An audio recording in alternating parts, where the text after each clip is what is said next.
I haven't put much effort into the Sport Cross because I've been trying to make sure that I put all my energy, time and money and effort into the BMW Wagon and the Z to get my main cars running for the season. Now that I'm waiting for fab on this guy, we're gonna be doing some fabrication next week.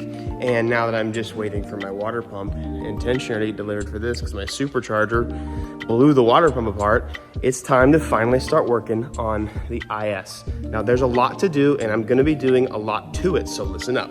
So I'm gonna be doing the NAT just like my other sedan, and which by the way is gone now.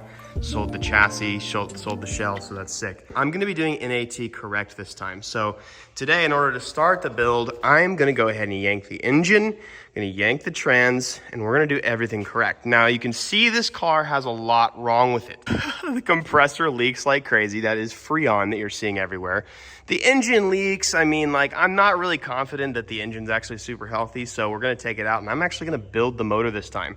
Rods, pistons, rings, probably some springs and retainers to rev a little bit higher. This car also has an auto slosh box transmission. This is probably one of the worst transmissions that Toyota ever used. It's not fun. You can't do anything fun with auto ISs, so we're gonna get rid of that.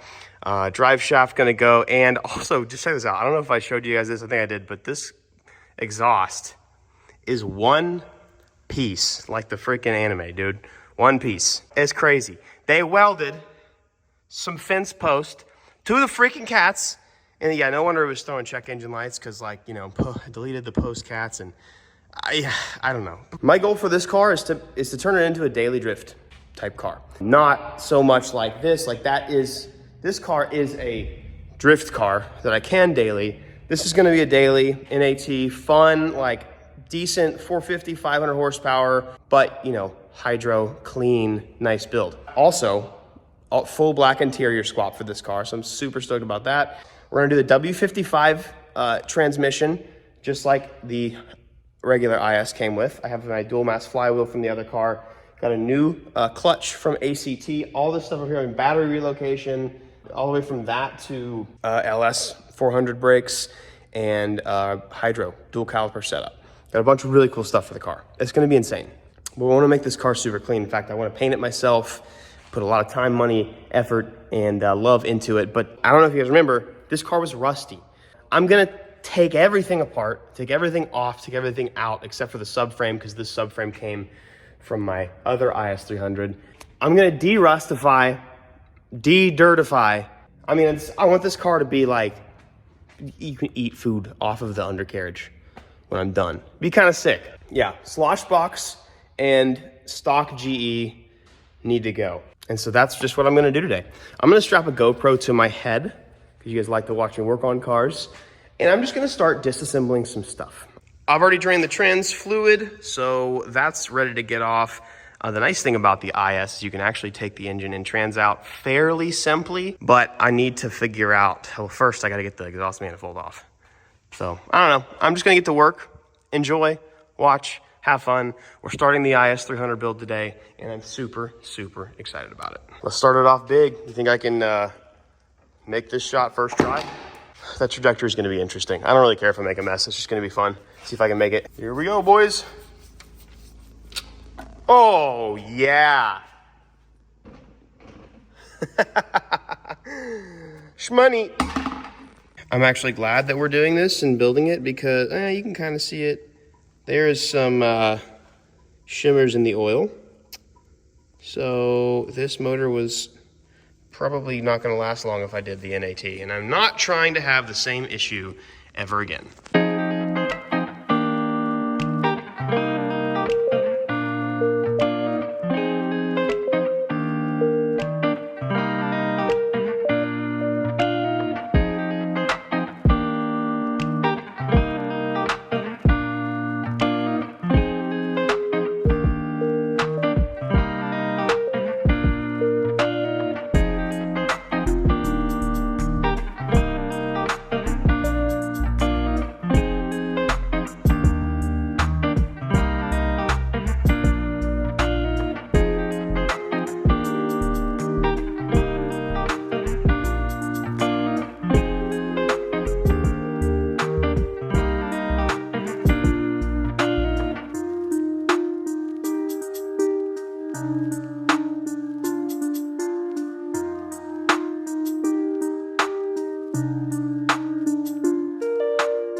So here we currently are. This is why I like ISs, and some people don't know that it does this, but you could just take this cross member off and it makes it so easy to remove the engine and trans as a whole. It also just makes it easier to service everything. So condenser and radiator are out, and now I have to get a bunch of this stuff out of the way. So I'm probably gonna go ahead and just remove this anyways. I have an ABS relocation, just like my other car has. And then we're doing a battery relocation to the rear as well.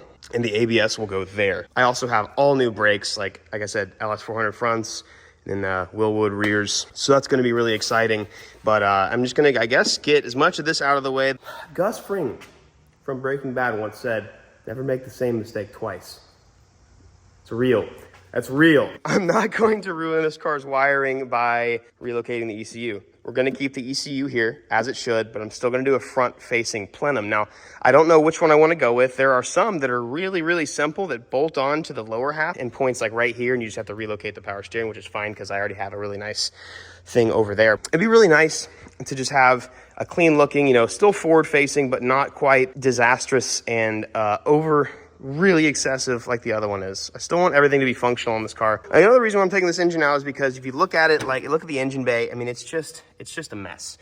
And the best way to clean prep paint a bay is obviously with the engine out. So really not wasting any time and not cutting any corners. That's the reason why I want to do this, but also rods, pistons, some build on the engine itself. And making it super clean while it's out of the car is just gonna make this whole build just that much better and that much more worth having, that much more worth looking at. And I'm pretty amped about that. So I'm gonna try and get the engine completely out today, unbolt the manifold. In fact, I might just drop the whole exhaust out the bottom of the car after the engine's out because I don't feel like cutting up the rest of it. But let's just take it out, guys. Let's go.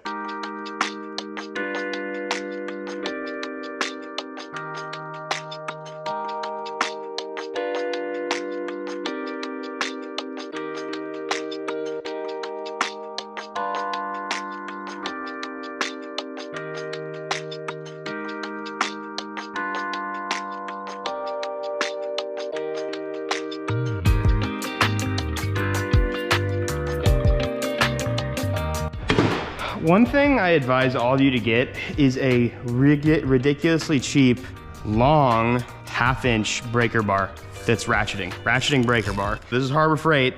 They break eventually, but dude, this is so much better than using an impact gun, and it's like watch this, dude. Look at this, right over this old JZ, just done. No PB blaster, nothing, dude. Go to Harbor Freight, grab yourself one of these cheap thingies. It might break in a year. Yeah, dude, just like breaking every single bolt effortlessly. This thing's amazing. So nice. Ow. Slippy. There we go. Now, that's gone. Pro tip, you wanna keep your garage clean. Best way to do it is to clean as you work. Just some free information for you today.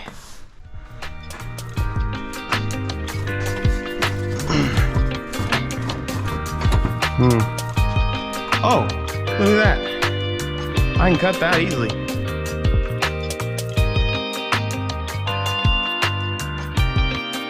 Check out my sweet exhaust, babe. Check out my sweet exhaust that this car had. It's so cool. They welded it to the header and it was one piece all the way through. And I had to cut it in half. Yep.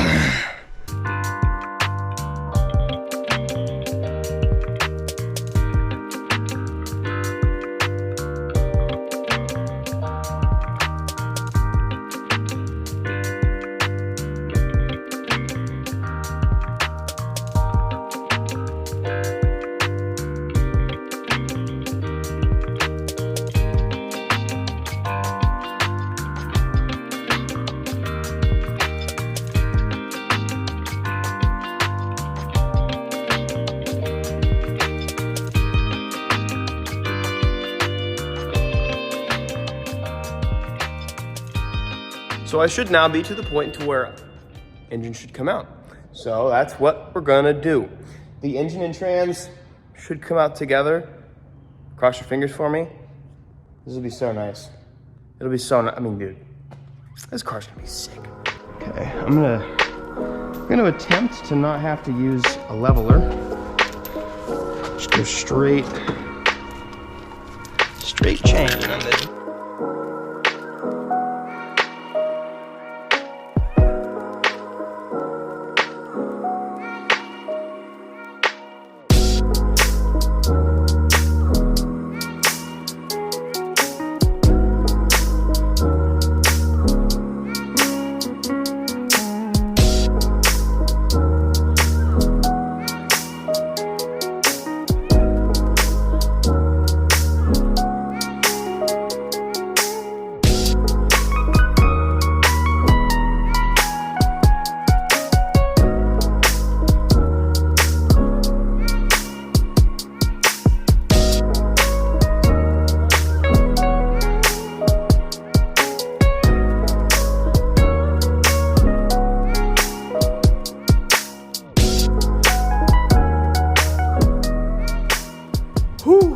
Unfortunately, the end is always what makes the most mess.